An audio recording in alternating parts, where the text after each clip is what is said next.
যেটা দেখলাম, যেটা বলতে বলতে আমরা হেডলাইনে গিয়েছিলাম পৌলমে, 27 বছর পর 5 গুণ নিজেদের ভোট বাড়িয়ে বিজেপি ক্ষমতায় এলো দিল্লিতে। দিল্লিবাসীর দিল জিতে নিল দিল্লিতে এবং পদ্ম শিবিরের উপরই ভরসা রাখলো আম আদমি। দিল্লির আম আদমি পার্টিকে প্রত্যাখ্যান করলো শুধু নয়, ঘাড় ধাক্কা দিয়ে সরিয়ে দেওয়া হলো।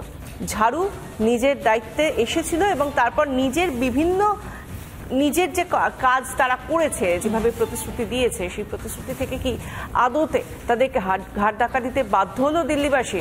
সেই ছবিটাই কিন্তু একটার পর একটা যখন গণনা শুরু হয়েছিল তারপর থেকে আস্তে আস্তে পরিস্ফুট হতে শুরু করেছিল। এই জায়গা থেকে আজকে আমরা আমাদের আলোচনা শুরু করবো। আমাদের সঙ্গে এই মুহূর্তে স্টুডিও রয়েছেন বিজেপি মুখপাত্র, রয়েছেন শতরূপা। আমরা কিছুক্ষণের মধ্যেই তৌসিফকে পেয়ে যাবো, আইনজীবী যিনি শাসক দলকে সমর্থন করেন, তিনি আসবেন। কিন্তু তার আগে আমরা শতরূপার কাছে আসবো। কিন্তু তার আগে গতকাল প্রধানমন্ত্রী নরেন্দ্র মোদী বিজেপির সদর কার্যালয়ে গিয়ে ঠিক কি বলেছিলেন, কিসের জন্য এই ভরাডুবি আম আদমি পার্টির আর কেন উত্থান গেরুয়া শিবিরের, সে নিয়ে কি বলেছেন মোদী, শুনুন একবার। आज की ये ऐतिहासिक विजय है, ये सामान्य विजय नहीं है। दिल्ली के लोगों ने आपदा को बाहर कर दिया। एक दशक की आपदा से दिल्ली मुक्त हुई। साथियों, दिल्ली का जनादेश स्पष्ट है। आज दिल्ली में विकास, विजन और विश्वास की जीत हुई है। आज आडंबर, अराजकता, अहंकार और दिल्ली पर छाई आपदा की हार हुई। আমরা দেখলাম যে প্রধানমন্ত্রী নরেন্দ্র মোদী তিনি এর আগেও যখন নির্বাচনী প্রচারে গিয়েছিলেন তখন আপকে আপদ বলেছিলেন। অর্থাৎ আপ যে আপদ হয়ে গিয়েছে তা দিল্লিবাসী নিজেদের মতামত অর্থাৎ মত দিয়ে স্পষ্ট বুঝিয়ে দিয়েছে। আমরা আলোচনা করব, আমাদের সঙ্গে অতিথিরা রয়েছেন বিজেপির মুখপাত্র শতরূপা এবং আইনজীবী তৌসিফ আহমেদ খান। আমরা একটু শতরূপার কাছে যাই। যে ধরনের আমরা ছবিটা দেখলাম, যে দুর্নীতির জন্য একেবারে ঝাড়ুকে ঝেঁটিয়ে বিদায় করে দিয়েছে দিল্লির আম জনতা, সেই ট্রেন্ড কি এবার বাংলায় দেখা যেতে পারে? কেননা এখানেও তো দুর্নীতি একেবারে পাহাড় প্রমাণ। বিশাখা, তোমাদের গুড মর্নিং। কিন্তু আমি সবচেয়ে আগে আজকে একটা কথা বলারও আগে আমি সমস্ত দিল্লির জনতাকে করজোরে ধন্যবাদ জানাবো এবং দিল্লির বিজেপির কার্যকর্তাদের একেবারে কুর্নিশ এবং তার সঙ্গে সঙ্গে মাননীয় রাজ্য সভাপতি পশ্চিমবঙ্গ বিজেপির লিডার অফ অপোজিশন শ্রমিক Bhattacharya, chief spokesperson BJP West বেঙ্গলের, এদের সকলকে মানে প্রণাম করা ছাড়া আমার সত্যি আর কোনো উপায় নেই।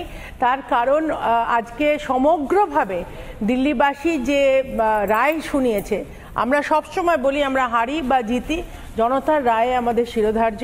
কিন্তু এইভাবে 2.5 দশক পর তোমরা বলছো এবং তোমাদেরই ভাষা তুলে আমি বলছি যে আপদ, মাননীয় প্রধানমন্ত্রীও বলেছে দিল্লি আপদকে বিদায় দিয়েছে, এবার পশ্চিমবঙ্গের পাপকে বিদায় দেবার পালা। দেখো পাপ, আপনি যে বলছেন পশ্চিমবঙ্গের পাপ, সেই পশ্চিমবঙ্গের পাপ আপনি যাদেরকে বা শুভেন্দু অধিকারীও যাকে একেবারে কোট আনকোট বলেছেন এই পাপকে বিদায় করার পালা, 26-এ নাকি বিদায় হবে। কিন্তু আমরা তো 21 সাল থেকে দেখে আসছি, কিন্তু আলটিমেটলি তো আমরা জনাদেশ দেখতে পাচ্ছি এবং এই জনাদেশটা যখন আসছে সামনে তখন এই শাসক দলের কর্মী সমর্থক থেকে নেতা মন্ত্রী তারা বলছেন জনাদেশই তো শেষ কথা। একদম। আমি বিশাখা, তুমি খুব ভালো বলেছো যে আমরা 16, 21 আবার এখন 26-এ দেখতে যাব। ওয়েস্ট বেঙ্গলের মেন্টালিটি একটু অন্যরকম হয়। তুমি যদি দিল্লি ধরো, তুমি যদি উড়িষ্যা ধরো, প্রত্যেকটা চেঞ্জ করতে সময় লাগে এবং তার থেকে বেশি শাসক দলকে চেঞ্জ করতে পশ্চিমবঙ্গ সময় নেয়। 34 বছরের রেকর্ড আছে। তারও আগে কংগ্রেস যখন ছিল, কংগ্রেসকে হটাতেও সময় লেগেছিল। সেই জন্য পশ্চিমবঙ্গের ইলেকটোরালের যে মেন্টালিটি, সেটা বুঝে আমার মনে হচ্ছে এবার একটা সময় হয়েছে। 3 বার তৃণমূলকে সুযোগ দিয়েছিল এবং সেটাও যে আদৌ কতটা মানুষের ভোট ছিল সেটা নিয়ে আমরা এইখানে তোমাদের সঙ্গে অনেকবার আলোচনা করে গেছি। একদম। সেজন্য যদি ভায়োলেন্স না থাকে, যদি ঠিকঠাক করে ভোট দেয়, আমার মনে হয় এই অনেকগুলো ফ্যাক্টরস একই দাঁড়াবে। করাপশন আছে, মানুষের যে ভীতি, একটা যে সাধারণ জীবনযাপন করবে। তুমি আজকে সকালে আমাদের অনলাইন করার আগে তুমি দেখাচ্ছিলে নাকরডাঙ্গার বস্তির আগুন, এরকম অসংখ্য, এবং সেখানে সুজিত বসু গিয়ে বলছেন আগুন তো লাগতেই পারে। এই বিষয়গুলো মানুষের কাছে কিন্তু এই বার্তাগুলো যাচ্ছে। তৌসিফ আপনার কাছে আসবো, মানুষের কাছে কিন্তু এই বার্তাগুলো টুকরো টুকরো হলেও একসঙ্গে বিন্দুতে বিন্দুতে সিন্ধু তৈরি হচ্ছে। মানুষের যে অভিযোগগুলো সেগুলো কিন্তু আরো পুঞ্জীভূত হচ্ছে, বড় হচ্ছে। এই জায়গা থেকে দিল্লির যে লোকসভা নির্বাচনের ফল, সেই ফল কি কোথাও গিয়ে কাঁপন ধরাচ্ছে তৃণমূলের 26-এর আগে?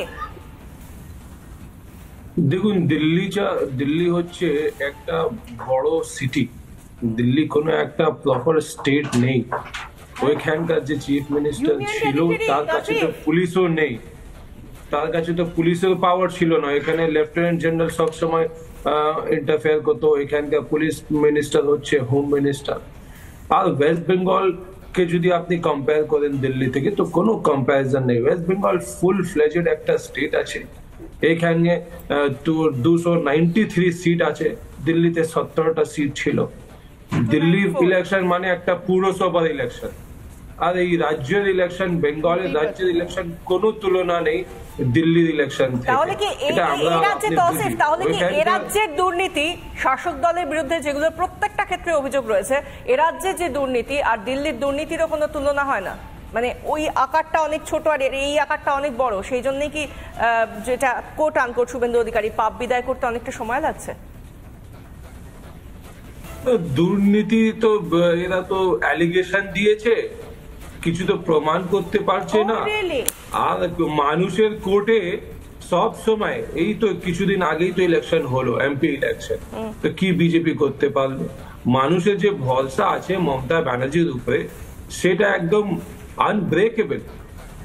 আর মানে 2026-এ আরো বেশি ভোট মমতা ব্যানার্জি পাবেন।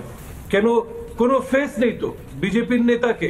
ওই শুভেন্দু অধিকারী যে আগে তৃণমূলে ছিল, বিজেপি আইডিওলজিটা কি? বিজেপি কি পার্টি? বিজেপি হচ্ছে একটা হিন্দি হার্টল্যান্ডের পার্টি।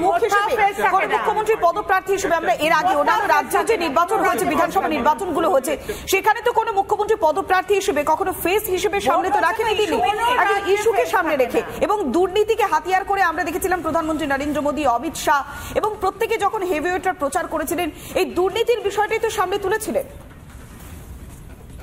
প্রধানমন্ত্রী অমিত শাহ সবাই এর আগে ইলেকশনে এসেছে, 2021-এ এসেছে, 2024-এ এসেছে, 2000 মাঝখানে অনেকটা ইলেকশনে এসেছে। এরা তো সব পলিটিক্যাল ট্যুরিস্ট। বাংলার মানুষ কিন্তু সমাজকর্মী আন্না হাজারে তিনিও তো বলছেন যে দুর্নীতির বিষয়টা, অর্থাৎ অতি লোভ করতে গিয়ে তাঁতি নষ্ট হচ্ছে। তার যে গুরু, অর্থাৎ যাকে দেখে তার রাজনীতির জীবনে পদার্পণ করা, তিনিও তো একদমই তাই করে তাদের রাজনীতিতে আসা, নতুন পার্টি তৈরি করা, তা তিনিও তো বলছেন যে ভ্রষ্টাচারে ভরে গিয়েছে। এবং সেই ভ্রষ্টাচারে ভরে গিয়েছে আন্না হাজারে বলছেন, আর এখানে গোটা রাজ্যের মানুষ বলছে। আপনি চায়ের থেকে যান, আপনি যেখানে খুশি যান, আপনি যে কোনো মানুষকে বলুন এই রাজ্যে দুর্নীতি আছে কি নেই, আপনি উত্তরটা একেবারে কোরাসে পাবেন, একজন বলবেন না। সেটা আপনিও জানেন। তৌসিফ, না লক্ষ্মী ভান্ডার হোক বা অন্য অন্য ওয়েস্ট বেঙ্গলের গভর্নমেন্টের যে স্কিম আছে, সব মমতা ব্যানার্জি ফেভারে কথা বলছে। যতগুলো গভর্নমেন্টের স্কিম চালাচ্ছে, আর যারা রাস্তায় বসে বসে বলছেন যে তাদের চাকরি চুরি গিয়েছে, তারা কি বলবেন? দেখুন, তাদের কথা শুনেছেন কখনো? না, ওরা তো কখনো শুনেছেন তরুণের স্বপ্ন, যে প্রকল্প আপনাদের, সেই তরুণের স্বপ্ন কিভাবে তাদের বিক্রি হয়ে যাচ্ছে, বেহাত হয়ে যাচ্ছে, তার খবর রাখেন তৌসিফ?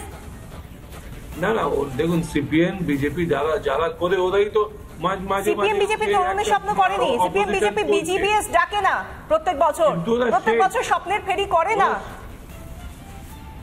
এই চাকরি চুরির যে অভিযোগগুলো সামনে এসেছে তৌসিফ, সেগুলো এই আমলে এক যুগের সরকার অতিক্রান্ত হওয়ার সময়, পরিবর্তনের সরকার সেই তথাকথিত, তাদের সময় এত দুর্নীতি, আর আপনারা সবাই মিলে এই দুর্নীতি ঢাকার এত আপ্রাণ চেষ্টা করেন কেন? আর মুখে বলেন জিরো টলারেন্স টু করাপশন। কিসের জিরো টলারেন্স তৌসিফ? দেখুন, এই অ্যালিগেড কারাপশন নিয়ে কতদিন থেকে বিজেপি বা অন্যান্য রাজনৈতিক দল বিরোধিতা করছে, আর ওদেরকে বিরোধিতা করার অ্যালাউ করছেন মমতা ব্যানার্জি। এখানে ডেমোক্রেসি, কিন্তু শতরূপাদি তৌসিফবাবু বলতে চাইছেন যে মানুষজন অভিযোগ করছে, বিরোধীরা অভিযোগ করছে, তার মানে দুর্নীতিটা হয়নি, এটা তৌসিফবাবু বলতে চাইছেন। আমরা শতরূপার কাছে আসবো, তার আগে ভরসা আছে মমতা ব্যানার্জির উপরে। হ্যাঁ তৌসিফ, আপনার বক্তব্য, শতরূপার বক্তব্য আমরা শুনবো, কিন্তু তার আগে শুভেন্দু অধিকারী গতকাল যে কথা বলেছেন দিল্লিতে এই নির্বাচনের ফলাফলের পর, শুভেন্দু অধিকারী এ রাজ্যকে সঙ্গে নিয়ে, রাজ্যের বিষয়টাকে সামনে রেখে ঠিক কি বলেছেন শুনুন একবার।